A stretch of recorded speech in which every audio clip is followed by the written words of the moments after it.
beyond inevitable? I'm for ceasefire. Will you visit the hurricane site? Will you respond to the missile attacks on the U.S. warships? Will you respond to the missile attacks on the U.S. warships in the Red Sea? We're responding.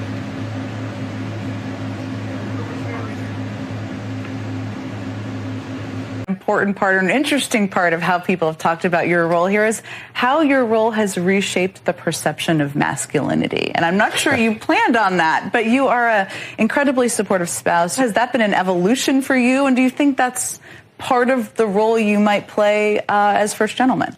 It's funny. I've started to think a lot about this. I've always been like this. My dad was like this. And to me, it's the... I want to talk about interference in our elections. Who benefits from that decision? From limiting President Trump's ability to interact with our fellow Americans across the country, forcing him into a smaller space. Kamala Harris benefits from that. She is benefiting from these decisions that result in what?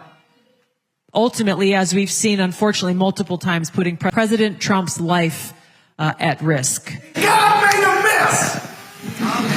And God made a miss. That's right. Exactly.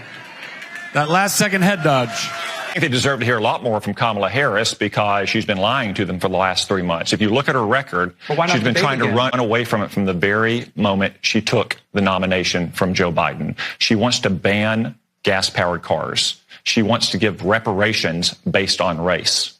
She wants to ban fracking. She wants to take away private health insurance on the job. These are not positions that she took as a teenager in high school. These are positions she took as a 54-year-old woman running for president in her own right. That's the true Kamala Harris, a weak, dangerous San Francisco liberal. Kamala Harris is the one who owes the American people a lot more answers. Donald Trump can simply point at his record and say, for 4 years when I was president, we had peace, prosperity, a secure border, and we were respected around the world. That's what the American people remember. That's what they're going to get when they elect him again to the White House. Harris announced down there on the border several immigration policies she'd pursue as president, barring immigrants who illegally cross the border from re-entering the country for 5 years, enacting stricter criminal penalties for repeat offenders. Do you oppose those policies?